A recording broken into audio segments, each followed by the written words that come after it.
Okay, it's now 5:15, and we will start our Mid-State District Board of Directors meeting. This February 18th, I'm sorry, you gotta start with the roll call. Robert Weaver, Here. Betty Brusky Mallett. Yes. Kristen Kress. Here. Craig Gerlach. Here. Justin Herder. Here. Richard Merden. Here. Linnea Miller. Here. Gordon Shallow. Here. Charles Spargo. Thank you.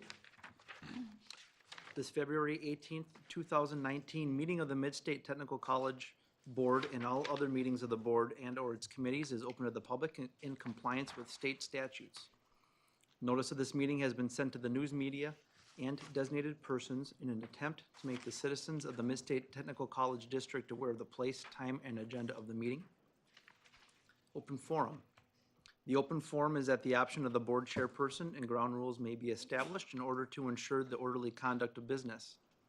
Please keep in mind that this is a meeting of the district board open to the public and not a public hearing. Persons who wish to address the district board may make a statement as long as it pertains to a specific agenda item. Individuals should not expect to engage in discussion with the members of the district board. The district board chairperson may or may not respond to statements that are made. And next, we'll move on to the approval of minutes from our January 21st, 2019 regular meeting. I'll move. Second. Motion and a second, and we'll do a voice vote on that. All those in favor say yes. Yes. All those against say no. Thank you. Next, we'll go on to the consent agenda items, which include the payment of bills and payroll, contracted services agreements, and the procurements for goods and services. And to approve those, we'll need a motion and a second as well. So move. Second. Okay, motion and a second. Do you have a voice vote, please? Robert Weaver. Yes. Betty Brusky Mallett. Yes. Kristen Kress. Yes. Craig Gerlach. Yes. Justin Herder. Yes. Richard Merden. Yes. Linnea Miller. Yes. Gordon Shallow. Yes. Thank you. And then we'll move on to the reports and recommendations section. I'd like to welcome everybody to the meeting this evening, and Chuck has asked to be excused. Shelley and I would like to dedicate tonight's meeting to honor a past Mid-State president, Dr. Mel Schneeberg, who passed away on February 3rd. Mel was a wonderful man who impacted the direction of our college in so many ways.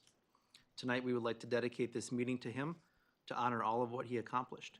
Shelley would like to read a few words from Mel's obituary. Dr. M.H. Schneeberg was called home to his Lord on Sunday, February 3rd, 2019 at Marshfield Medical Center, surrounded by his loving family. Melvin Henry Schneeberg was born on April 22nd, 1936, the third of 5 children to George and Anna Schneeberg at the family farm home in the town of Eau Plaine. It was there he learned the value of hard work, love, and family. He attended a one-room schoolhouse in Junction City through 8th grade. Mel graduated from P.J. Jacobs High School in Stevens Point, a member of the class of 1954. He played center on the basketball team which won the 1954 Wisconsin State Championship. That championship team was inducted into the SPASH Athletic Hall of Fame in 2009. Upon graduation, Mel enlisted in the U.S. Air Force. He completed basic training as an air control and warning operator at Keesley AFB in Mississippi in 1954. He then served at Walker Air Force Base in Roswell, New Mexico as an NCO supervisor, monitoring aircraft movement and identifications. He was promoted to Airman Second Class on April 9, 1955, and was later awarded the National Service Defense Medal and Good Conduct Medal. He received an honorable discharge on June 16, 1958 as a staff sergeant. Mel married his high school sweetheart and best friend Carol Ann Hetzer on September 17, 1955 at Trinity Lutheran Church in Stevens Point. In their more than 63 years of marriage, they were blessed with 2 children, 5 grandchildren, 3 step-grandchildren, 6 great-grandchildren, and 5 step-great-grandchildren. Using the GI Bill, Mel attended UW Stout and earned a Bachelor of Science degree in Industrial Arts in 1961 and a Master's in Industrial Arts in 1962.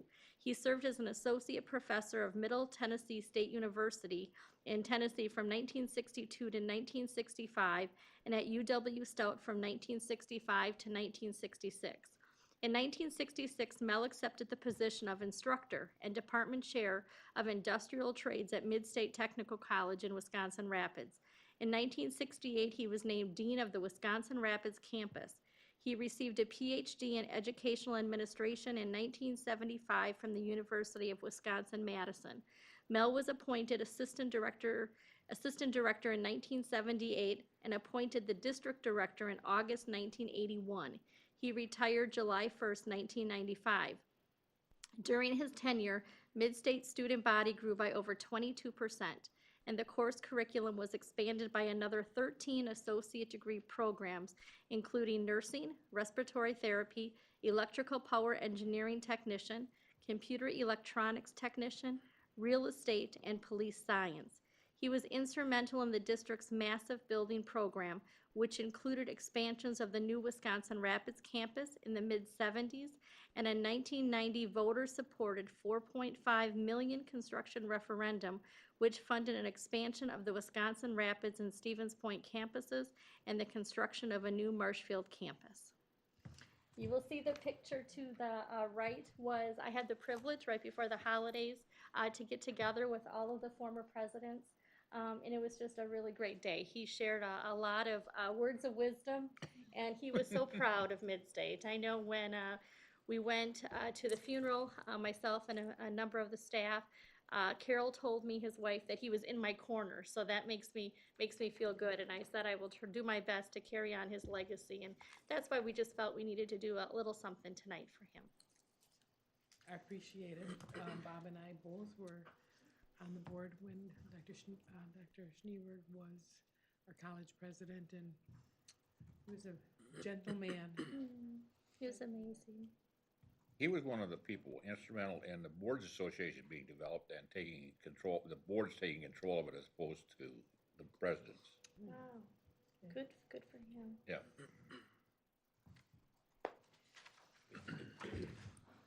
So as Dr. Mondyke stated, Mid-State leaders and staff did attend the funeral arrangements, along with our college sending flowers from staff and also from all of us, the board of directors. Memorials in Mel's honor could be given to the Mid-State Foundation for scholarships given in his name, which is a true testament of his love for our college and students. Our sympathy does go out to his wife, Carol, and his family. And at this time, I'd like to ask for just a moment of silence to honor Dr. Mel Schneeberg.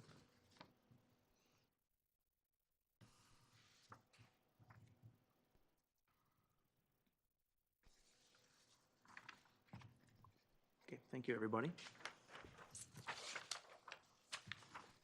Okay, and then we'll continue on with our reports and recommendations then. The ACCT Legislative Summit was held February 10th through the 13th in Washington, D.C. Capitol visits were conducted. Betty, Rick, Shelley, and Bobby represented the college. And would anybody like to talk about their time at the summit? The general sessions were good. A little surprising. I mean, not as bad as they were last year. There was a lot of division last year, and this year I think everybody's was cordial. I felt that we were in a better position than we were last year. I mean, the outlook for colleges coming up is, I think, hopeful. Everybody was great when we visited them. We mostly saw staffers, but I think we did well. My favorite line in the general section was, unpredictability at the federal level remains predictable. That was on one of the PowerPoints. That is a fair statement too. isn't it? Very, Fair very statement. fair, yeah. And one of the really interesting, exciting areas that I wasn't aware of was a lot of talk about Second Chance Pell.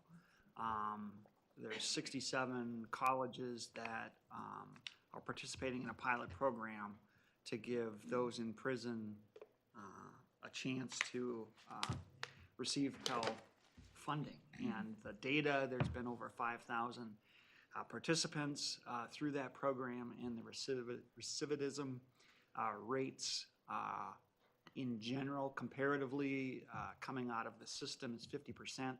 For those taking the educational path, it's 10%. So to see that large of a reduction in recidivism is just a testament to the program stuff. So, and so in our talks with all the legislators, that's one of the things we were asking them to do is consider with the Higher Education Act to expand that to all colleges, and pretty much everybody was receptive to that concept. But, and then there's the but, so then you had the colleges talking about that, which, again, I had no concept, but you cannot take technology into the prisons. So everything from like the FAFSA is done all paper and pencil. Everything is done paper and pencil. So you talk about, okay, it's one thing to bring education into the prison system, but then to try to manage that, to actually do it is a whole nother task, so. And Amber, who's in the audience that you're going to be meeting soon, she can very much say, you are so right, Rick, right? Because there is so many challenges, but also so many opportunities. It was a great meeting, traveling with Betty and Rick and Bobby. They represent us well. They want to hear the stories, and that's what we very much shared with them. It was good to be part of a Wisconsin delegation. There were some states that had very little people there, and, I think there's the pictures, huh? Thank you. But very much, we were well received, and could very much talk about what we need as a system, but really most importantly, what our students need. Because that's really what it's about. It's advocating for them. And you'll see Senator Johnson on the right, who was able to join our group and talk to all Wisconsin delegation. Tammy Baldwin was able to do the same. We unfortunately had a conflict with Sean Duffy, so we needed to leave, so we didn't actually get to see Tammy, but just great pictures. Definitely worth the experience to be part of NLS. And notice that. Oh, Yes. That's he from did it. last year's visit. Yeah. Our pendant is there. That's Ron Kine's office. So it was a full day though, wasn't it? I mean, we ran the whole time you're there, you really are just going from one to another, but we had it down pat, I think, so we did well. Great. Thank you, everybody.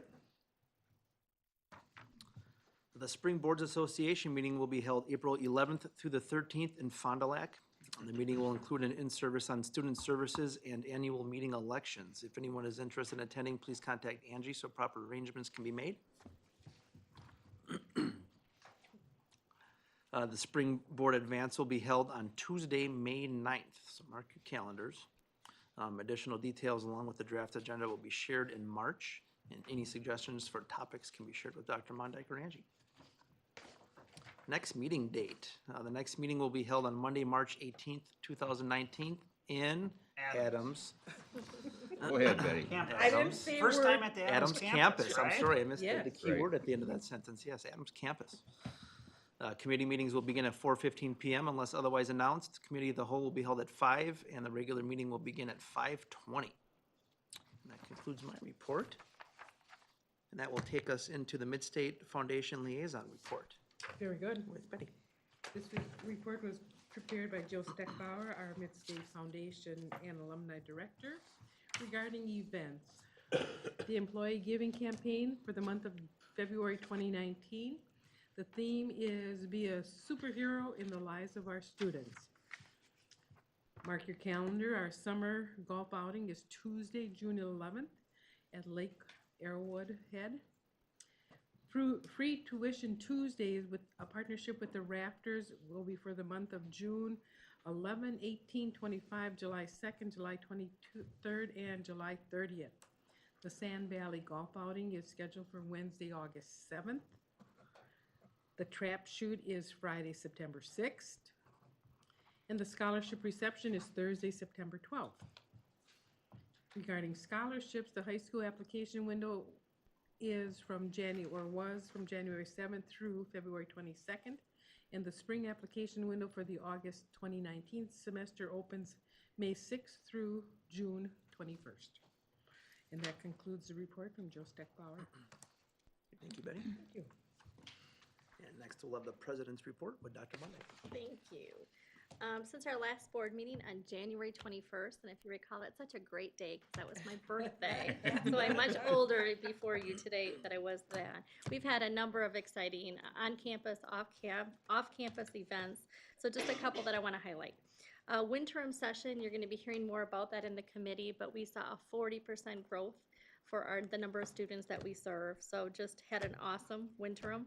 On February 4th, we have a couple pictures. That was our housing event with UWSP. Really having UWSP representatives there doing the official signing. But the picture on the left really says it all. You will see a special thank you to Betty and for Chuck for being able to make the day, but that was all of our staff that was able to attend. We also had 3 high school partners that were able to come, so it was just a neat event. And again, I think this will be just an opportunity for mid-state students. There was a question that was posed that day from a parent who said, you know, my daughter's was going to Mid-State, the best friend was going to UWSP. Will they now be able to dorm together? And the answer is yes, they will be able to. So I'm just excited to see how this will continue to evolve. We will start accepting for fall very soon. So we'll see how it goes. Do you know how many of the other 16 colleges do something like that? Doesn't CBDTC do that with Eau Claire, UW Eau Claire? They do, they Okay. do. Some colleges also, if they don't have a dorm in that area with a university or a 2-year college, some of them work with some private investors to be able to have a housing opportunity as well. So I think that it's becoming more prevalent for the technical colleges to be able to have a partner. So, but to actually have a university partner is a little more unique unless the university is sitting near a campus. And especially for us, for Stevens Point, our campus is on the bus route. So just from a standpoint of someone staying at the dorm, if they are taking their classes primarily at Stevens Point, it just makes it a lot more functional. And I know one of the things that the team is looking at is having maybe a small shuttle service between our campuses. So that's something we're exploring right now, because we definitely hear that that's a need sometimes, why somebody doesn't choose Mid-State, because if they're in Stevens Point and they want to be maybe in a healthcare field and it's over in Marshfield, they may not have a way to get there. So we're just exploring some options on that right now. So I know we had a president's meeting today, and I talked about our housing partnership, and there were a number of presidents that gave kudos and said, I'm going to be calling you. So it took about a year to make this happen with the team, and it was really perseverance, hard work, and we just didn't give up. We didn't take no. So we kept working because we knew that our students need it. So. But if somebody asked, there's some places it's not very feasible to do. I mean, Oh, right, yeah. right, I mean, Platteville We're and there close Fenimore together, would yeah. not have working kind of situation, or Janesville and whoever it be, Whitewater probably. You know, CVC and Mid-State are 2 that are pretty lucky with that kind of a thing, so that's, Yeah. yeah. We're like the Fox Valley, Green Bay, they have a housing unit Right. that is not owned by them, but very much near their campus. And that's why Western petitioned the legislature and got a dorm. Western Tech did, yeah. We continue to invite our K through 12 partners on our campuses. Just this morning, we had staff and instructors from the Marshfield School District that was here.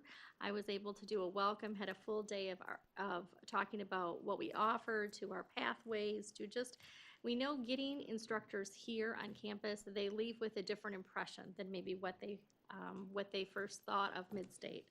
Nice to see our partners engage with us, that's for sure. Staying with the Marshfield theme, you may have seen that we have named a new dean of our Marshfield campus. Definitely that is in your marketing paperwork, but her name is Alex Lenved, who is an employee that has been at Mid-State for a number of years. We're very excited. She is on a cruise this week that had been scheduled beforehand, otherwise she would be here, but she will be starting her new role next Monday on February 25th, and we'll make sure at a future meeting that we have Alex here so you can meet her. But she is our new face in Marshfield, and she's from that area, definitely going to do well for us. Staying with the Marshfield theme, as you heard in committee, there was a Marshfield Chamber Dinner. We did have a Mid-State table. We were one of the sponsors of that chamber dinner, so it's always good to be out and about and talking with community members. And because of that, I have been asked and have accepted to serve on the Marshfield Chamber's Crystal Apple Award Committee, and that's really where local educators are recognized for their efforts. So I start that commitment tomorrow night, so I'm excited about that. In addition, I was asked to present to the Stevens Point Rotary Group, which I did do last Friday. It's, again, love to be out and about sharing the Mid-State story. It's always amazing to me the questions that you get asked, and it just reminds me of how people don't know much about the technical college system. So it's just good to be out. The executive leadership team has started working on the 1920 budget. This is definitely going to be a focus for the administrators in the room over the next couple of months. We definitely have some work to do to be able to balance our budget. I was hoping that maybe next week I was going to come out and share with the college some realignment pieces that I was going to be doing with learning and student services, but I've elected to hold off on that. Just because we'll find out about our state grants, if we have been awarded any of them mid-March. So I want to kind of see how that's going to look. We will be finding out in the next month if we will be having a tuition increase from a revenue standpoint for a budget. So right now, rather than kind of coming out and say, gosh, we're going to kind of realign in this way, I think we need to wait to see all the variables. Before I had came, there had been a realignment done where we had promoted some people to deans. We had we lost a lot of associate dean positions. We were configured a little bit differently. And I can say from employee feedback, my own observations, looking at improving efficiency and effectiveness, we need to make some minor changes. Some are a little bit bigger than others. But, you know, I was hoping to maybe share some of that with you tonight, but I think we're going to wait on that because I want to make sure we have a balanced budget first, which is really a top priority. And we have had a number of meetings with the executive team to kind of talk through these different elements, but we have a kind of a larger gap right now with our budget. When you think of healthcare cost increase, wanting to be able to give people potentially a merit raise, and so forth. So that's why when we look at our FTE picture, even though not all of that FTE is more of the high tuition cost bearing, we're very optimistic with the pipeline and so forth. So we want to continue to try to balance within our own budget rather than trying to take money out of our fund reserve. So we will continue to do that. So the next 2-3 months, that will be really a main priority for me. January and February have not been kind to us from a standpoint of ice and snow. I was sharing that we've been closed 6 days with some of you out of 12 days. That doesn't normally happen, but I just wanted you to know we do have an administrative guideline that does give us some direction.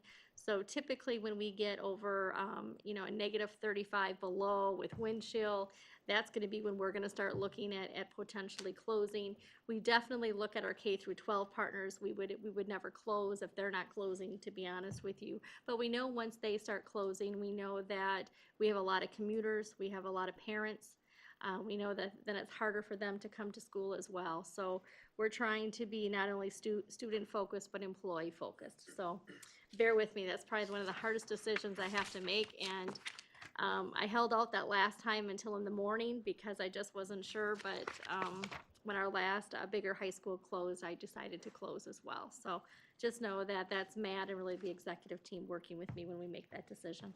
So from a, pardon my naivete, but Mhm. so, you know, in the school districts, you always think about, okay, we got to make up these days in June. So how does that play out in the college situation? Yep, we have competencies in all of our courses. Yeah. So we work with our faculty to work with the students to be able to cover that information in a variety of different ways. Okay. There are some courses that you need to have so many clinical hours, Yeah. so that we have to reschedule and we have to add. There was some instructor that worked with their classes and they held a Saturday morning to get Okay. caught up. Okay. We also have the online platform, so many times things can be put on there and people can make it up.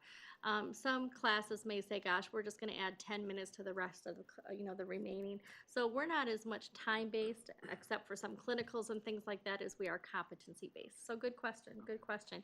You know, when we first canceled the first couple days, I thought, oh, we got a long semester. But then 2 days turned into 4 days and 6, and now we have snow again on Wednesday, and so we'll continue to watch. Under system updates, WTCS President Association activities, just a couple things. On January 22nd, there was a state board meeting and a president's meeting. Due to the weather, a number of presidents called in for the meetings. I was one of them. Conversation was had regarding our advocacy for our WTCS ask, which again is we're asking for $46 million, which is an investment into our students through financial aid, and we're asking for a $36 million investment into our colleges, and again, those are a 2-year ask. We are very excited because Governor Evers has invited the WTCS presidents to the governor's mansion on May 14th to be able to have some conversation with him, and so we're very excited about that. We also have been told that February 28th is the date when Governor Evers will be releasing his budget. So we will be very interested to see what is in that budget, and then we will evaluate that budget and then respond accordingly depending on what may be in there and then what the gap of what our ask may be. Last week on February 13th and 14th at our Stevens Point campus, we had all of the WTCS grant writers and staff that came. I attended the second day of the meeting because I am the presidential liaison to the state grant personnel. Always a good meeting to have people from the other colleges on campus. Mickey Dirks, who is one of our own, is our grant person, did a great job organizing.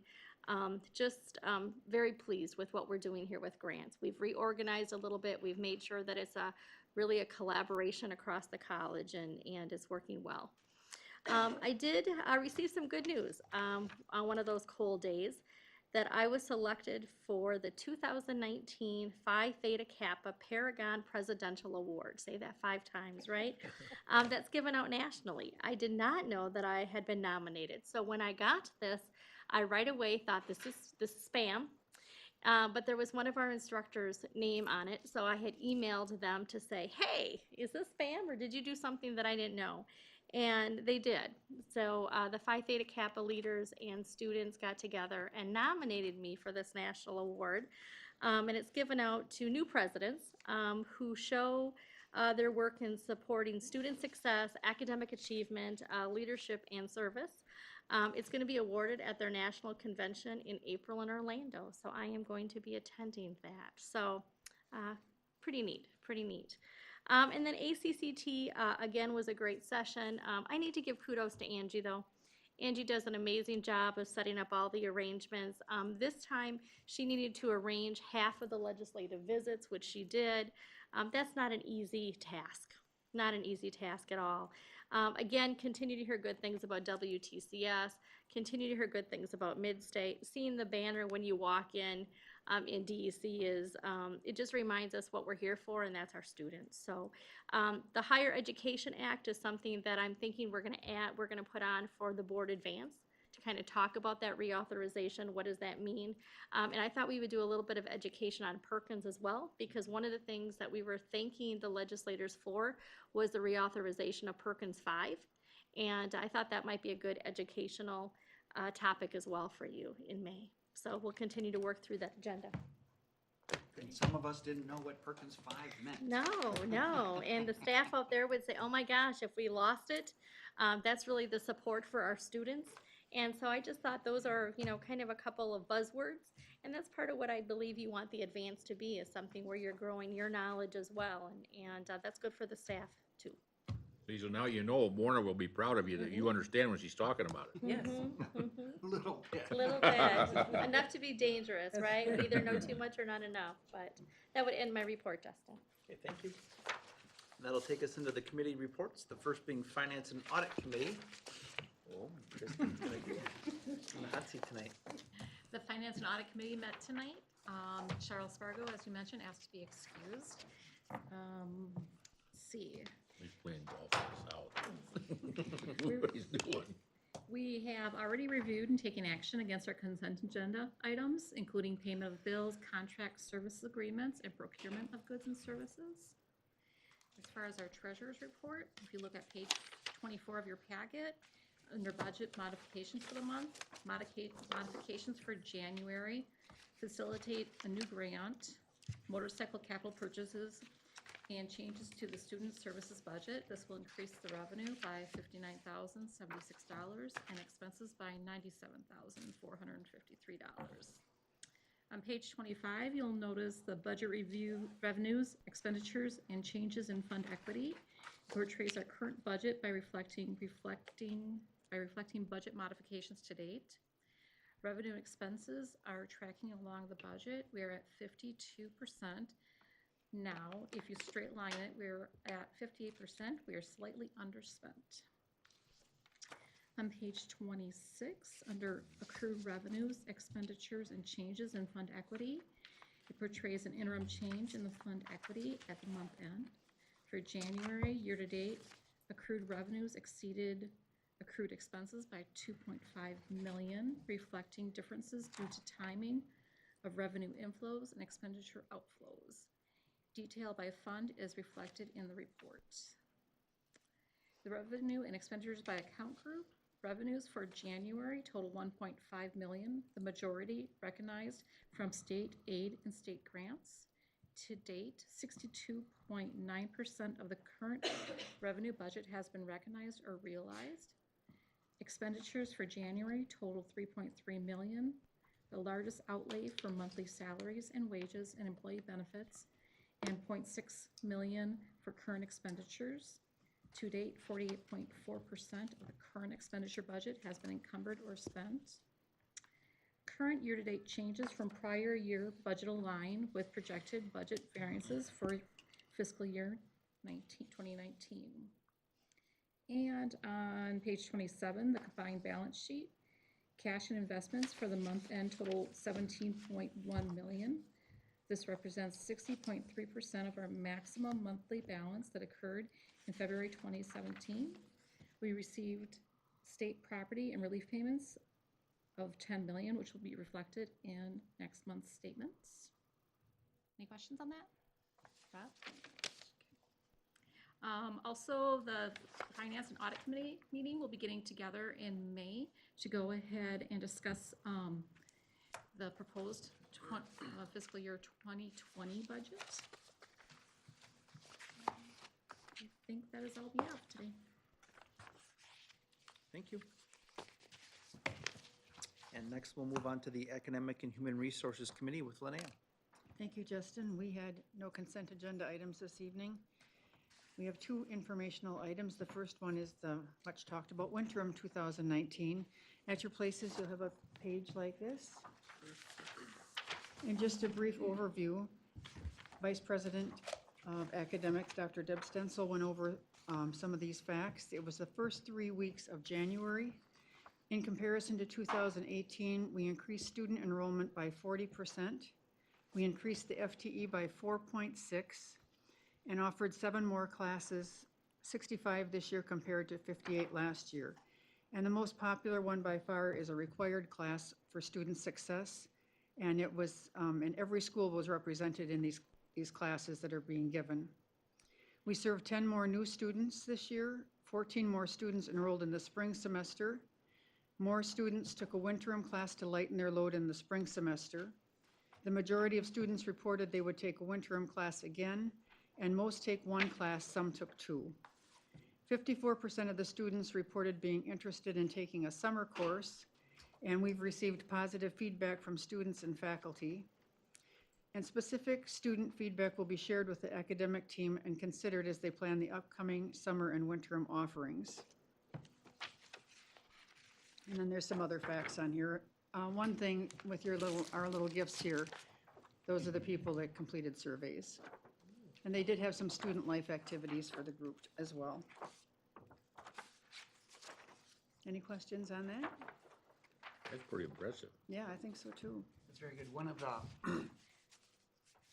of the uncomfortable points for me at ACCT was we were coming out of, do you remember whose office that was? I was thinking it was Sean Duffy's office. And he had asked a question, he asked 2 questions, and it was, didn't know the data, and it's one of those cases where you know the data is, the numbers aren't gonna look real good, but you have to have the perspective, you know, in terms of what it is comparatively. And the questions were, if I get this right, was somebody enrolling, how long does it take to complete, let's say, an associate's degree? How long does it take the average person to complete, and then what is the what is the percentage of completion? So we knew these numbers were small or whatever, but it have to be in comparison to, you know, what it is at a four-year institution or whatever. But I don't know, Yeah, I know you're saying it well, we Ricky, with felt our, kind of, yeah. we didn't have that, it's not a data that we'd want like on one of these sheets, but I think it'd be good as an arsenal, in our arsenal, to be able to, if that question comes up again, to be able Yeah, to. it's too bad you didn't have that dashboard, because you could have given comparable data that we have now. Yeah, and he was specifically talking about really program completion. Right. And wanting to know, you know, and I was able to refer to iPads, which is really that federal way of how we look. What's the percentage that get that associate degree over 3 years? And, you know, we talked about it being less than 50%, which most people would say, oh my gosh, that's really low. But yet, it definitely is, but there's just a lot of reasons. And when you think of, you know, over almost 80% of our students being part-time, what they're doing is they're taking less and less credits, which really lengthens the time as well to completion, which definitely is going to lower. It's going to take somebody more than 3 years to complete an associate degree. But that was a good question that he was definitely, because one of the things we were advocating for is the Pell eligibility, Right. where right now you can only get the Pell, the federal dollars for 12 semesters. And we were advocating for it to be lengthened to 14 semesters. So from 12 semesters to 14 semesters, just because, again, students need that because it's taking them longer to complete their associate degree. But yes, he asked it a very pointed question. Do you know, I think the 4-year group uses 5 years though, don't they? In some ways, I think they use almost 6 too. Beth and Mandy would know that better than I. Is it 5 that the 4 years use, or do they use 6? So 6. Yeah, I think it's 6. Okay. Yep, I think Yeah, it's so- 6. It's typically the 150% of the time, so that's why we use 3 and they use 6, but our population is so different. Do you know what their percentage is? I doubt it's a hell of a lot higher than 50%. No, I think it's much Yeah. lower. I think it's about That's- 25%. That's Okay. been part of, you know, that data that I think that people have been kind of asking, just to be able to do some comparison. And again, depending on how you pull the data Right. and what you're looking at can very much kind of change that number. So we know that we definitely have some improvement, but when people are working, it also makes it, when you look at that unemployment rate, it makes it harder and harder for people. It's the retention, right? It's what we're trying to do. But I was so glad when I saw the course completion data on here, that last year it was 80% in winter, now it's 81, so, you know, we moved up. And for me, the big thing is that we served that 40% growth. We served 325 students last year in Winterim, and now we served 475 students. And of those 475 students, 132 of them were new to Midstate. Think about that. And so of those 475 students that came to take a Winterim class, 84% of them enrolled in spring, and last year only 77% enrolled for spring. So it definitely just shows that there's definitely a need for students to be able to take Winterim. So it's just, you know, I had asked the team, are we going to do it again next year? Absolutely, because there's a need for it. So for a second time out and be able to double or 40% growth, you know, and the quality is there because course completion is there. They're just, the staff's doing a great job. But of everybody we talked to, I think everybody understood the concept of extending the number of semesters for Pell, so that was a good sell. But then again, Sean Duffy came up with, when we were talking about, we were also advocating for short-term, Pell for short-term programs from 600 hours down to 150 hours. And his comeback, and it's based on, you know, a data point that he has, was talking about within his district, truck driving is one of the programs that is a shorter duration or whatever. And he said, well, starting truck drivers are getting $88,000 a year with a $5,000 sign-on bonus, was his data point that he was pointing to. So he was like, they don't need that. The employers can pay for that. So that was a different data point that he had. And he Keep in didn't- mind his background though, Rick. He was a news anchor, so those flash points, they Yes. live off Stick, of. yeah. Yeah, well, they do. Yeah. And he also had to complete a FAFSA for one of his children, so that was another Okay, everybody asking bought point. into that. we were asking to simplify that form, and he said, "Oh, yes, oh, yes." Everybody said that. Yeah. And one of the speakers on the first day said, we want to get it from, I think he misspoke. I think Yes. he misspoke, but he said, we wanted to get it down from 180 questions to 2 questions. And it's down to 20. Yeah, But he yeah. said two, and we figured, said two, we were what like, two wow. questions could you be asking? So, And we did a great job of just talking about, when you think of certified nursing assistant, maybe CNA, or we were talking about phlebotomy. and There are so firefighting. many students, they don't have that $500 to be able to do it. And so, and they don't have a relationship with a future employer to get that support. So that's really why we were advocating that when we look at, just if we think of healthcare and you think of the wait list and so many of the programs, you need that CNA. If one of the barriers is they can't pay for that $400 to $600 fee, if there were some Pell Grants there to help them, it would get them in the track. And so, yeah, he wasn't quite a supporter of that. Others were. So, that's why we advocate, right? Yeah, and I think he went right to the truck driving Yeah. as that Yeah, example. yeah, right. It was representative of everything, but. Our second item is advisory committee membership review, and you'll have two schools, they'll look like this stapled together. The School of Advanced Manufacturing and Engineering and the School of Transportation, Agriculture, Natural Resources, and Construction. It has the information that we've requested for each one. They're sorted by city, and we've asked for member name, company, location, end of term date, they serve a 3-year term, and member status. Deb Stensel noted that each program has advisory committee members that reflect corresponding businesses in the Mid-State District. Unique programs such as urban forestry tend to have membership from a broader area, indicating the program meets a broader employment need. The academic deans continue to recruit members from campus locations that are not adequately represented. Specific attention will be focused on recruiting businesses from the greater Adams community, since Adams is now a campus. And we strive for 5 to 9 members on each committee. Both employee and employer member categories are represented.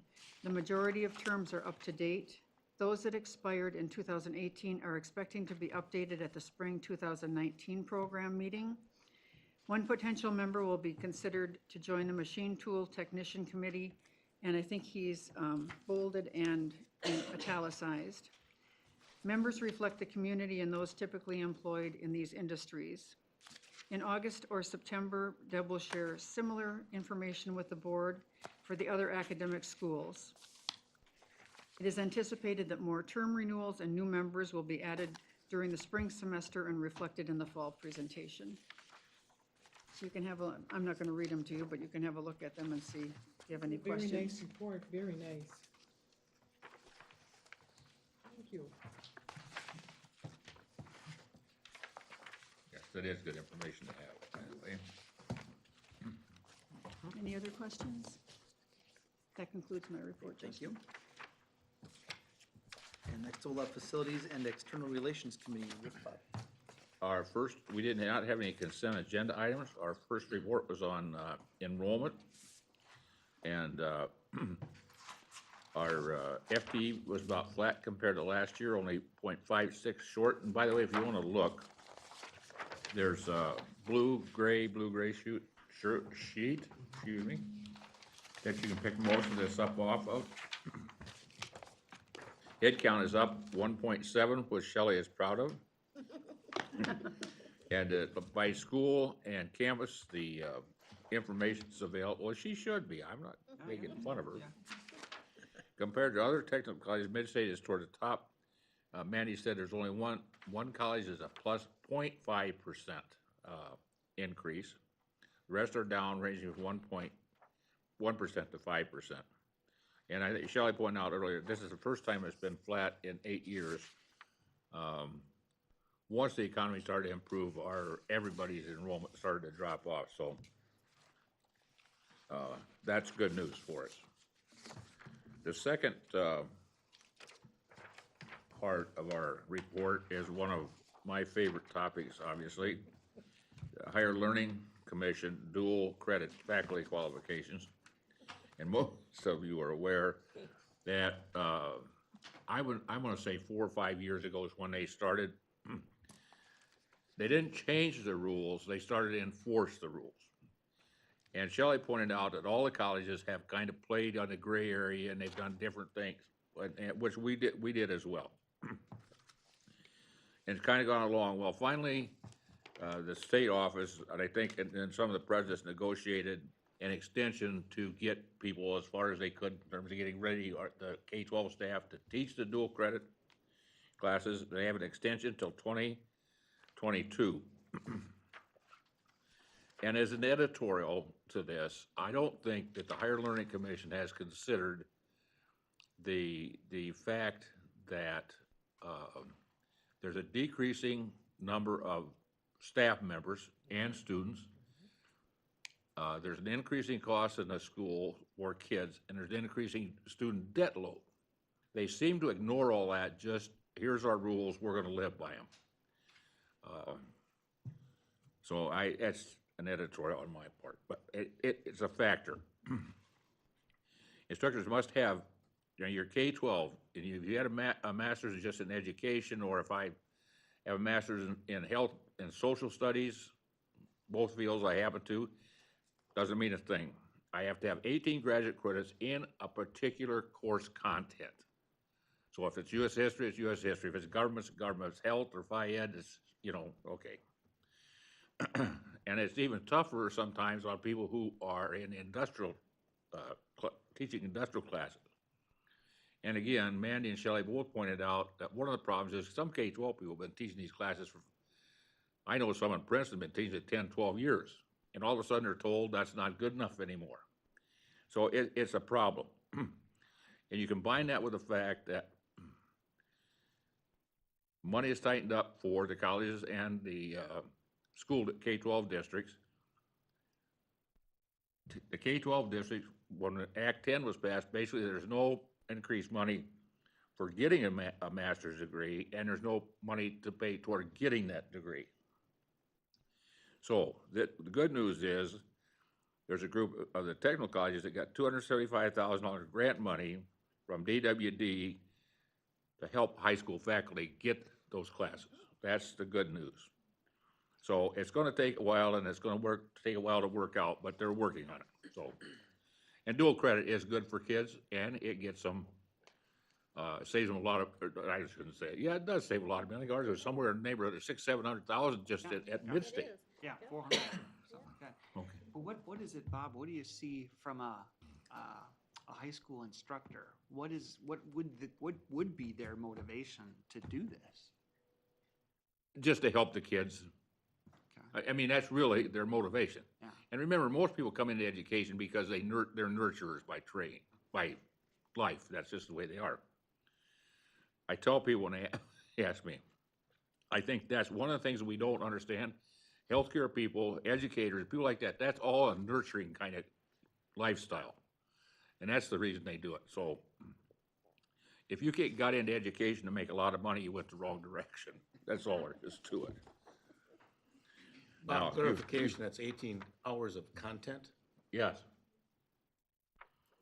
And as I understand it, listening to the presidents or whoever is working on it, including from Morna on down, they're really pretty strict on this. HLC is. And that's for general education courses. Occupational, I mean, sometimes they, the requirement has to be the same as ours. So it could be a bachelor's degree in a specific area, so a bachelor's degree in accounting, for example, that we require, and then that's even more credits. I mean, at the bachelor's degree level, but even more credits. But, and I would guess, Craig, if you're like most of the districts I've been in, the business ed people are business ed people. They're not accounting or they're not specific, General, right. Yeah. What would your guess be before Act 10 of educators, because wasn't it, if you got more education, you get built up your credits or whatever, Right. you move up you on the move pay up, scale? right. So what percentage would you feel actually, did that for the pay increases? That went back on Yeah. to school, Yeah. goodness gracious. Well over I mean, is 70. it 10%? Is it 80%? Oh, well over 75%. Oh, No. 75% would Most. go, oh, Most, oh, okay, most. okay. And do you know what that is now? Probably 20% or? I don't No think, I incentive? don't think they have 10% in Adams Oh, working okay. on it. Yeah, I would be Yeah. guessing, but 20% could be high. Okay, that's a big shift, yeah. Right. So we're all, you know, we've created really good professional development activities within our schools, but not necessarily to meet the requirements of right. the dual credits. Right. So that's frustrating. And content is content. We can learn content. Pedagogy is more important to me than content. So if it's 18 hours of content, we're kind of missing the boat here, but. Yep, that's our, whatever you can do to help advocate for Yeah. us with the Higher Learning Commission, because it really has been, it's very frustrating for all the, and know that all 16 colleges are dealing with the same situation. It's really frustrating for our great K through 12 partners, and it's frustrating. We want to for maintain us. dual credits. Exactly, Yeah. Absolutely. exactly. And so what it is now, I think it's really trying to figure out what's the solution we can do. And we knew that one thing that possibly would work is, can we get some dollars? So at least that individual faculty or the K through 12 or we do not have to come up with the tuition. So that's part of where the grant came in, where we said, okay, let's get a pot of money. So when we have a discrepancy where a high school would like to offer this and we would like to have it offered, and let's say that faculty doesn't meet the qualifications, we could say, here you go. Here's some dollars to do it. But because there may not be that salary incentive, or because it's time, right? Everybody's busy. It's time when you're taking credits, and that can be a limiting factor as well. But we know that it's the right thing to do. So it's working together to try to figure that out. But it's very hard for those instructors in the high school who have been so good at teaching it, and now we're coming back saying, oh, but we need you to take 1 or 2 more classes. You know, if you put yourself in their shoes, they're going, well, heck, you know, I was good enough then and I'm not good enough now, but it's just this whole And interpretation. in our school and- district, if you're a veteran Yeah. teacher, there is no incentive in our salary schedule to do that. Yeah, so then how do we? They may say, really? Even if we were to pay for it, Right. it's like, I gotta go back to school now? I think, Craig, what your people would say is exactly what we're hearing across the board. And, but yet we can't let that stop us. We have to try to work together to figure it out, but Yet it's they definitely a wanna limiting teach factor. those classes though. Yeah, gotta typically they figure that do. out. And we're hoping that, you know, administrators and managers, because they see how good it is, that they will just continue to work with the staff and say, you know what, it's the right thing to do. And so what can we do? So, But it Well- sounds like there'll be a pretty good shift in, if you think of the variety of courses that are taught dual enrollment now, when it goes to, okay, you've got to have the 18 credits or whatever, you know, Yep. so what areas, you know, do people have that in? That's where the dual credit will flow to, Mhm. right? Because you're not gonna have that. So it sounds like the courses are going to. and it takes a lot of Evolve. resources. So currently what's happening, Mandy, who currently oversees the K through 12 with Jackie. So it's really having Karen Brzezinski, our HR person, the Beth Ellie, our institutional researcher, sitting down and having to obtain the data or the education that K through 12 instructor has done, and really saying, okay, yep, this person matches, or no, this is where we're short. And that's frustrating as well. You know, I mean, it's frustrating because the K through 12 instructor doesn't always want to have to share that, and then we have to kind of, you know, say, gosh, we need something here. So just know that this has been a lot of effort by many, but now at least we have determined where are our gaps. And then as we bring on new dual credit coursework right up front, you know, we can say, gosh, this is what we need that instructor to have. And then be able to try to right fit that with the instructor. Right now, we're kind of trying to play catch up, because again, you have people who have done a great job, but now they're falling short just from on paper what their degree is. So we're trying to figure that out. And does the Higher Learning Commission Mhm. report to anybody? To themselves, basically. So it's really, they're, and that's being very honest, they're really the end of the end. So there is, I think when Beth had given us accreditations, there's 6 different regions, I believe, Deb, if I remember, Beth, and we have the regional accreditation. Ours is called the Higher Learning Commission. And so that is really where you can appeal to them, I believe, but it's them. It's them. They are You the can't people. choose a different one? no. No. No, you're in that region basically, and that's So you can't secede from No, we'd make the news if we did that. And, you know, and I think that, you know, they have the best interest, I think. But it is, I love what Bob had said. It was, there was always kind of a gray area that would give us some, especially if you're in a rural area as well, you know, the education of some of our instructors.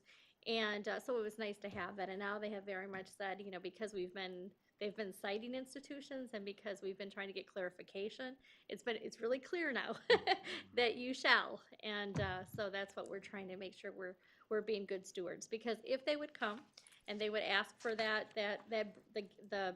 list of our K through 12 instructors, and then who's teaching it here, and we would have gaps, we could be cited, and as you know, if you're cited, you ultimately could lose your accreditation, and if you lose your accreditation, you can no longer accept financial aid. And so if you can no longer accept financial aid that 80% of our students need, I mean, there's the domino. So as an educational institution, we have to do what they feel is in the best interest. We will continue to advocate. We'll continue to try to get dollars and work with our K through partners. But if you are like the Bob and the Craig, I would guess Craig's going to hear from his team going, well, what the heck? And we're going to hope that Craig's going to say, you know, it's not a mid-state issue. This is this is an accrediting issue, and unfortunately they have to follow suit just like they would have to follow suit. So, but you are right, when you look at the dashboard, Bob, last year alone in 17-18, which would have been the year before, $533,000 we saved for tuition. So let's just say that we had this large gap and 50% of our dual credit instructors were no longer able to teach. Wow, that has a student impact. So then your next hope is the politicians get involved. And that's your next hope, because they got you over the barrel. HLC has you over the barrel. If the politicians get involved, they can put some pressure on them maybe to help. And then the presidents have also talked to Governor Evers, who is a little friendlier to education and particularly rural education, which maybe will help. We're Seriously. hoping. We'd love to have some additional dollars in the budget Yeah. to be able to help us support our K through 12, because that's how we look at it. Yeah. We either need dollars given to the K through 12 to help support this professional development that they may need, or we need to have some additional dollars that we could then, you know, be able to give to the K through 12 to have them be able to be qualified. That's what we're hoping for. So just to help. Okay. Next was Bobby with Legislative and Community Relations Activity Update. And January 17th, you heard about the people that went to DC. We've talked about that. Shelley talked a little bit about the Marshfield Chamber and the annual meeting, have a table 8 there. And if you didn't catch it, there was an announcement with a video clip that Shelley was on here in Rapids about Metalco Yeah, Metelco. coming to town.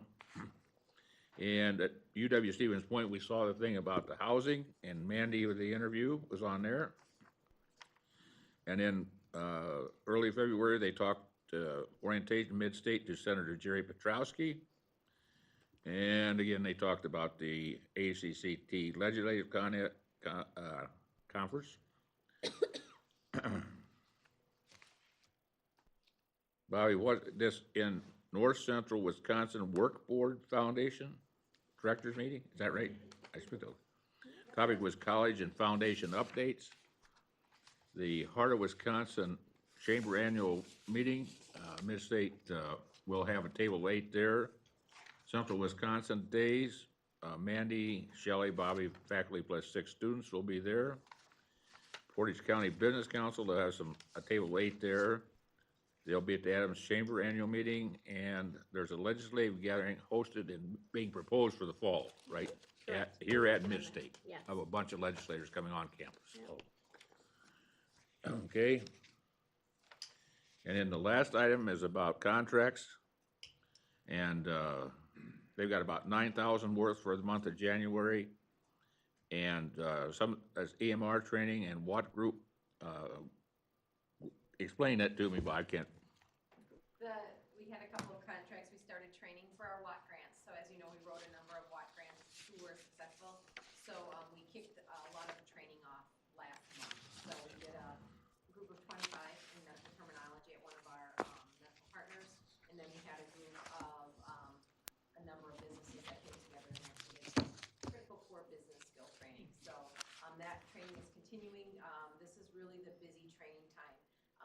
February, March, April is when a lot of businesses take the time to do their training and skill development. And that walk grant, Bobby, is again where you were working with employers, they identified a need, you put a grant together, submitted it to the state, That's and, correct. and was able to get some dollars to help offset the cost for employers. So the WAT grants, the Workforce Advancement Training grants are a direct outcome of having a workforce and economic development division here at Midstate. We'll And- start writing again for the WAT grants. 4 million is earmarked again for WTCS colleges. It's very competitive. By going to the advisory meetings that the academic teams put together, we're able to talk and listen, do some surveying, and then we'll start writing our WAT grants in April for submission in May for next year. Gene? Do you hear anything happening with all of the second guessing that's happening with Foxconn? I mean, because it sounded like a lot of that, maybe potentially WAT grants would be funneled towards suppliers, that system or whatever. You know, But I- is that I changing or heard more anything? of state dollars, more of fast forward, and not WAT grant through Okay. the technical college Okay. system. So unless something is just breaking, so far, we're feeling really good about it. Okay, good, good. And then there's some other contracts pending for the month of January, so good report. I didn't conclude my report, great. Okay, thank you. And next will be the Committee of the Whole report. This evening, we had one informational item, and that was our dashboard. President of Academics, Dr. Deb Stensel, and Manager of Institutional Effectiveness, Beth Ellie, did present the mid-year dashboard for discussion with the board, and they did present some highlights of the data that was associated with Mid-State's key results and pillars of opportunity. And just some points of interest from that, that the head count and the FTE count that we've been talking about all evening are both on the rise based on prior year counts. And this is the first time in 8 years that they have been flat, which is very good. Midstate is doing a great job across all of the categories.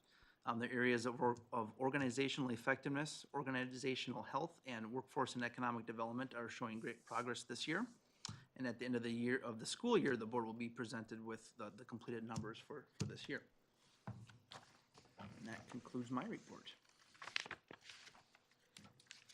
And next, we will move into discussion and action items. And tonight, we have one topic, and that is the School of General Education and Learning Resources.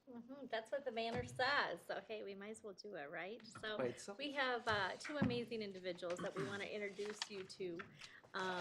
And that is really Suzanne Rathie, who's first coming up, and then Amber Stancher right behind her. These are the ladies that are really leading this school, which is the School of General Studies and Learning Resources.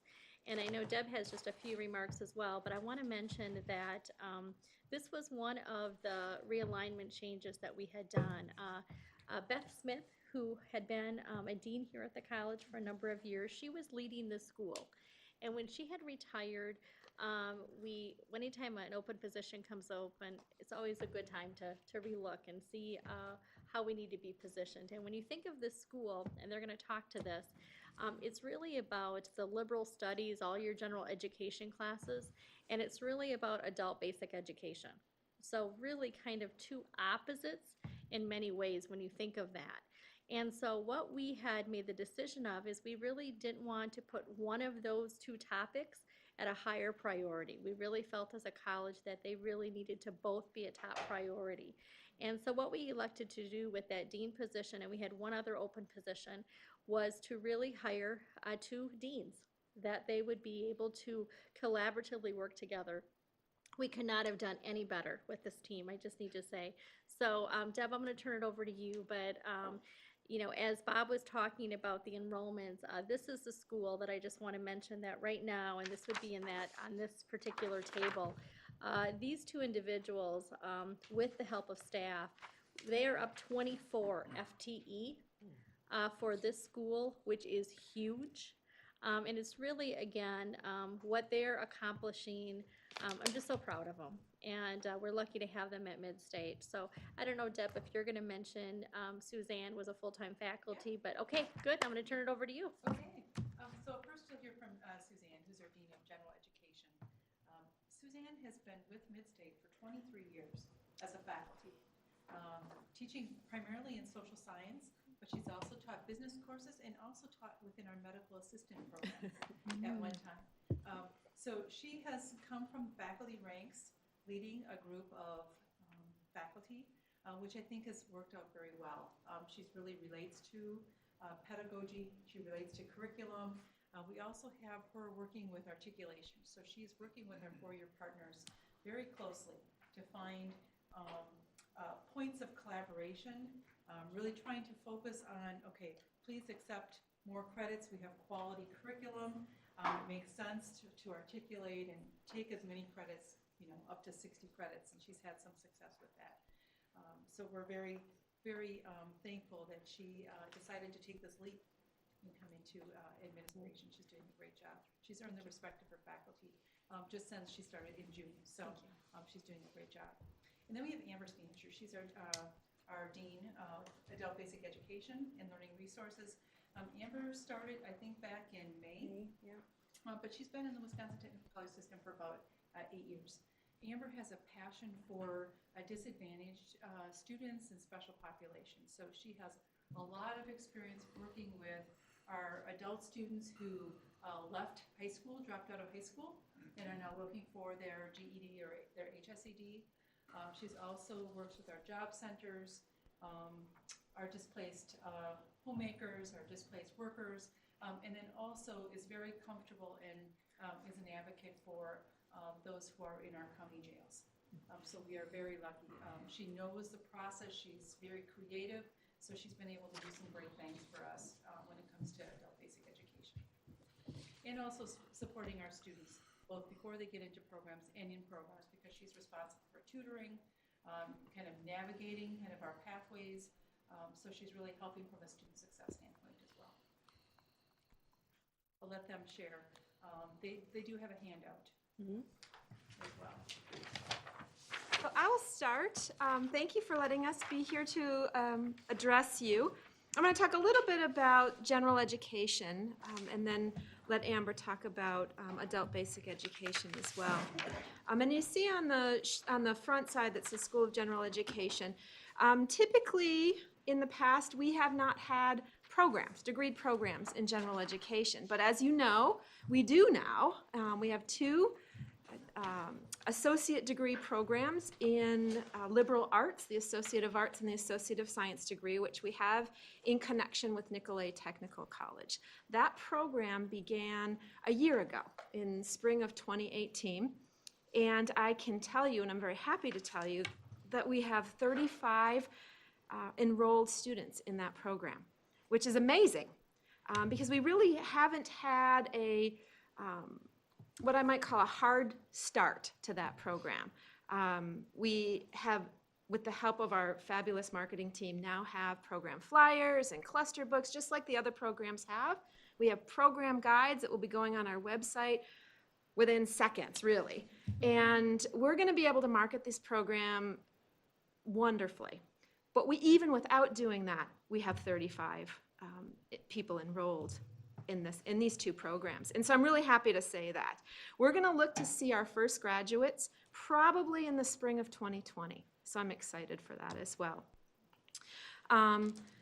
You can see that we use a variety of formats for these two programs. We can do them online, telepresence, of course our traditional face-to-face, but we can also do them hybrid. We offer program course opportunities in the evening. We can start in the fall and in the spring and in the summer and in winter, and so it's very flexible for our students. We have the ability to offer all of the classes on our Midstate campuses, even those that are Nicolet classes. So we can do that through telepresence. They use a system called Blue Jeans, which hooks into our telepresence. We can do it online, and Nicolet also hires instructors to come right to our campus to teach face-to-face. So I'm pretty excited about this program because it's going to really open up a lot of opportunities for people in our district. I wanted to share with you a few other highlights in general education, some of the things that we're working on. And when you've been here 23 years, you have a lot of time to think about what needs to be done in general education. And so I've pared that down a little bit. That's good, by the Yeah, way. right, right. And so one of the things that I'm really proud of our Gen Ed faculty this fall is that they were able to really come together in the 4 discipline areas of communication, math, natural science, and social science, and work together to develop 8 general education outcomes. And I know we've talked a lot about HLC today, and this is another one of those HLC things that we hadn't necessarily, as a college, really developed learning outcomes specific to general education. What are those things that we want our students to be able to know from a liberal arts perspective that college-educated people should know? What should they be able to do and know when they come out with an associate's degree? And so we hadn't really defined that. And so we rolled up our sleeves and we dug in this fall and we developed 8 general education outcomes. It's a process. So we're now in the process of mapping those outcomes to our general education courses. In which courses do we teach which things?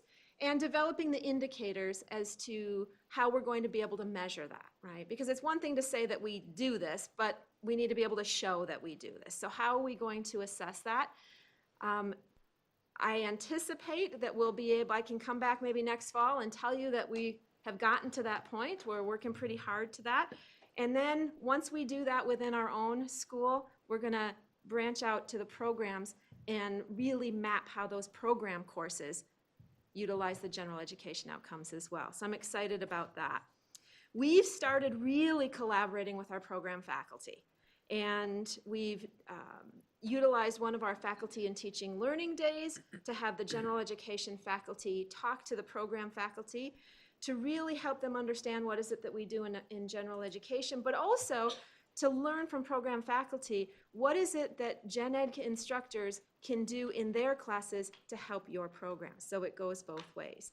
And so we've started to develop a repository of different examples in math. What are the examples that a machine tool student might need to be able to do in math class? And so it really helps our math instructors be able to make that information more relevant and more current for our students right there and then. We're even working to embed one of our communication instructors right into a first-year criminal justice course next in the fall, next semester, next real semester, so that they can really understand the importance of writing those reports and communicating what they need to be able to do in their field. So I'm excited about that. And then Shelley and Deb also mentioned that part of my new role is to develop transfer and articulation agreements with our 4-year partners. And I'm happy to say that we have 97 different articulation and transfer agreements. My goal, and I told this to Shelley, and it's probably a little lofty, but I'm gonna get there, is to double that number. I really wanna be able to do that, and I think that we can. We have articulation agreements with 12 of the 13 UW 4-year schools in the state. We have 35 different 4-year partners total, and we're working toward more of that all of the time. I've started a lot of work with UWSP because they're our neighbors, they're our district partners, and so we currently have 8 really good articulation agreements with UWSP, but I have 8 more in the hopper that we just started this fall. And so it's looking really good to be able to offer some of those things that we haven't before in digital marketing, business management, accounting, civil engineering with their GIS program, as well as the criminal justice community advocacy into social work. So I'm really excited about some of those. And I've started reaching out to partners that we hadn't necessarily worked with in the past because they're outside of our state. So we are working very closely with Michigan Tech University in our civil engineering program, our surveying, GIS, and our construction management program. Reaching out to places like the University of Texas at San Antonio for our respiratory therapy. And so we're not just sticking within Wisconsin either. So I'm pretty excited to be able to build those agreements. We are very much hopeful with our new website that when you actually go onto a program page, you will actually be able to see where those pathways are for your 4-year. Because up to this point, I would say as a college, we haven't been as intentional about getting those agreements or maybe keeping any agreements that we had updated. So again, just being very purposeful. Because students, when they make that decision to maybe choose us for the first 2 years because they know they're going to transfer, they need to know, what does it mean? How many credits will go towards that bachelor's? And we're really interested in trying to get as much as we can, like a 2+2. So the first 2 years, 60 credits being able to go towards that bachelor's degree. So great job, Suzanne. Thank you. Okay, on the other side, there's a basic education and learning resources. So I work with the adult basic education, and that's located in the link. So if you see the link, it has the library services in there, the adult basic education and tutoring services. For the ABE section, we have GED, which is General Education Development. When I first moved to Wisconsin, I thought it was diploma. It is not, it is development. Back in 2014, the GED test changed and it was computerized. So it used to be paper pencil, now it's on the computer. So that continues to be a struggle for many students. So this year we're really focusing on all of the GED, HSED options. So we have the HSED 505, which is the GED on steroids, because you also have to include employability and health. So it's kind of like a step up. We have the HSED 506, which we're seeing more and more of these options coming out because it takes your high school credits and allows you to change that into an HSED.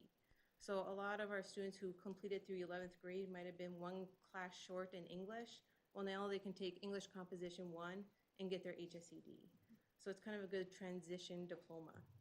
We have the HSED 507, which is completely post-secondary based. So they can take 24 post-secondary credits and get an HSED. Through ability to benefit, they can actually get financial aid to do that if they meet certain test scores. We have the HSED 508, which we have our first one this year, which is turning a foreign diploma into a U.S. diploma. So as long as they prove to be above a 5th grade level and complete a citizenship test, they can get their HSED. We have the HSED 509, which is approved as of June of 2018. Midstate lost their ability to offer that in 2012, so we now have that back. So what that 509 allows us to do is offer 7 courses where the textbooks are at a 5th to 8th grade reading level, and it's competency based. So they can take tests in person, online, and kind of build their way up to getting that degree instead of having those high pressure tests. We also offer English language learning, which is ELL. That is at actually all 4 locations now for Adams, Marshfield, Stevens Point, and Wisconsin Rapids. We have pre-program preparation.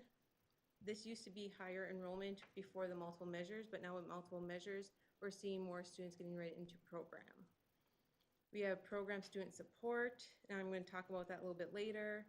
Computer basics, that one is a big one, especially with our adult population who don't know about learning management systems, or they're just not comfortable submitting that resume or how to do formatting. Career awareness, we did a revamp on that this year, so it's kind of a mid-state marketing tool now, where we're still looking at their interests and we're still looking at what their skill set is qualified for, but we're kind of pushing them towards a mid-state program that aligns with that. For this year, each cohort of these students have an orientation process and checklist to go through, and that's consistent throughout the district, which is something I really push for. Locations, we have the Adams campus, Marshfield campus, Stevens Point, and Wisconsin Rapids. The unique ones are the Adams County Jail and the Portage County Jail. So we are there for Adams County 8 hours a week and for Portage County 9 hours a week. We do GED and HSED preparatory services, and we also do a career awareness. Nice little story in Adams County Jail. They just did a research project, and they try to get the correctional officers to look up research for them. So it's kind of bringing the inmates and the jail staff together. So I thought that was cute. Nice. We are also located at the Wisconsin Rapids Job Center, 12 hours a week. The part-time faculty that's at the Job Center is also at the Wisconsin Rapids campus, so kind of eases that transition for students. Is there an issue with the Wood County Jail? Wood County Jail right now doesn't have budget for it, so we Oh, are okay. looking into grants that would help support that. Okay. Luckily, we have Mickey. Our grants person. That's a good question, though, because that's part of that whole, you know, the inmates, if they're not able to get Pell, Right. and the jail doesn't have any dollars to Yeah. support the resources, you know, we don't have the dollars either to be able to have them there. Unofficially, Oxford Prison, Trish and I go there about every other month right now, and they let us to do a career awareness course. It was nice last visit when the students actually showed us their mid-state acceptance letter, and they went through the apprenticeship program at Oxford, so they might be able to get some credit for prior learning. So it was fun. That's been a new venture for us, you know, That at the tough to get in there? Oxford. No, Amber has been, they've been really great, really And great. they feed you. They So, hey, that's They even have a better. great culinary program there, so every single time you volunteer to go in, they'll give you lunch with dessert. That was kind of a question that Bob had helped me a little bit. There was a question because we were not serving them, but yet it's in our district. So we had some questions. Well, why are we not serving them? Why did we? Madison area And- was. And so Fox Valley. So. I didn't know Fox So- Valley was, but it's been a long time since I was on that liaison yeah, committee, So so. now it's just really nice for us to be Good. there. Good. For the faculty and staff, I want to point out two positions because they're relatively new positions to the college. One is the academic coach position. So with this academic coach position, we're really looking at retention. So they are going into the classrooms, doing presentations, trying to pull more people into the link that need that additional support. They're working closely with faculty on supplemental course instruction. So what can we do to help really solidify those outcomes? The other thing that they're helping out with is actually student follow-up and retention measures. So they're going to be making proactive phone calls. You're a little bit behind, do you want to come in? You haven't been in, do you want to come in and get caught up and then meet with your faculty member? So that academic coach position has been working out pretty well. We also have an academic pathways navigator that's really working with this ABE population. So, you know, everybody gets to talk about Pell Grants and everything else. I get to talk about food share. So what this That's all academic right. pathways navigator does is really help out with the community resources because those are really tricky to navigate. So CAP services in Wood County is different than CAP services in Portage County. So that navigator really works with both of them to say, okay, I'm going to refer you here or you're eligible for that. The nice thing about Portage County is CAP services will pay for $900 of their tuition per year. So we're happy when people are in Portage County and kind of on that poverty brink. Yeah, it can help them. FSET, which is Food Share and Educational Training, if a program is not financial aid eligible, they will cover the full tuition cost. So that's a pretty nice one there. It's my favorite. And then there's the WIOA. So if you ever heard of the Workforce Innovation and Opportunity Act, we are Title II. So we are required partners of Title I, III, and IV, which is the adult and the youth program, a dislocated worker program, and then also DVR. So through this partnership, we can really get the tuition cost waived, book cost waived, and then also transportation costs and housing. So between all that navigation, you can be co-enrolled, but then you have 5 different case managers. So as you can imagine, for somebody who is academically disadvantaged, it gets very frustrating. So luckily, we have Trish in our academic pathways role to ease that burden. Yeah, I think you can really see the different worlds, can't you? So it really is working out well because it's very different populations per se. So, Amber, did you have something else? What was that? I didn't mean to cut you off there. Oh, no, I got a whole other side. Student support services, so that's also my area. So we do have tutoring, which is peer and professional. And then we have a new pilot going on this semester. So this is where Suzanne and I really get together, and it's an embedded general anatomy and physiology pilot. So we have our peer tutors attending the labs of general A&P, and then having hours afterwards to stay with those students.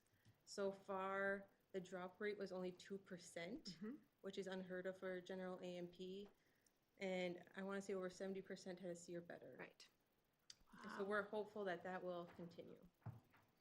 And then for tutoring, we also have a new tutor training process. where our tutor coordinator is going in and making sure that the tutors have the skills they need. Just because they've passed English composition doesn't mean they know how to teach English composition. So it's going through how you do that guided scaffolding process. And then we also offer online brain fuse so that students can get that tutoring at home. Under library services, we have developing program guides so that way students who are taking a social science course or math course know exactly where to find the resources they need. We have expanded video streaming for classroom instruction, and then we're also wrote in some textbook costs for the fiscal year 20 grants. So that way we're trying to reduce that barrier of purchasing those textbooks or even renting them because it can be costly. Other key highlights, I talk a lot. For the ABE world, we have a 144.35 FTE increase this year. So I celebrate the FTEs. That's huge. It's huge. And a lot of that has to do with WTCS approved new online offerings.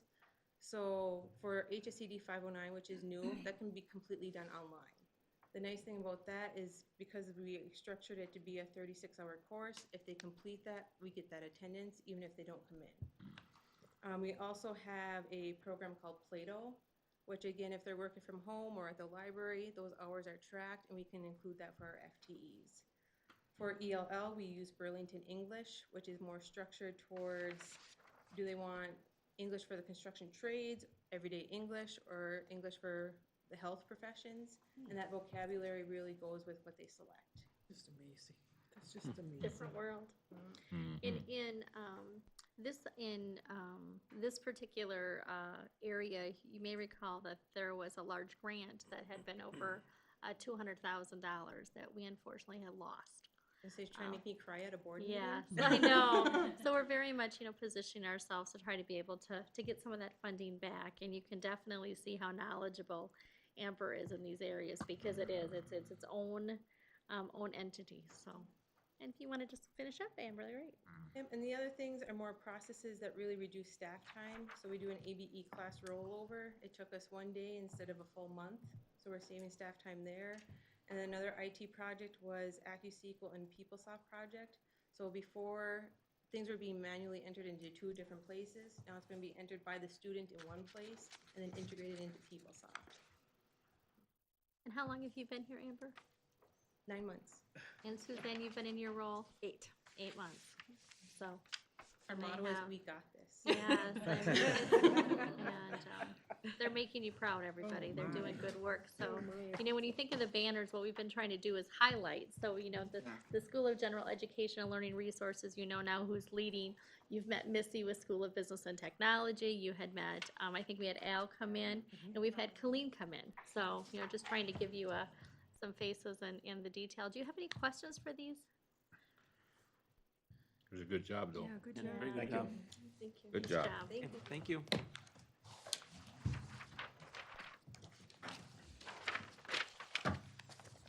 Okay, one last item on our agenda this evening, which is adjournment. I so moved. Okay, thank you, everybody. I was waiting for you to say, no, you can't do it yet.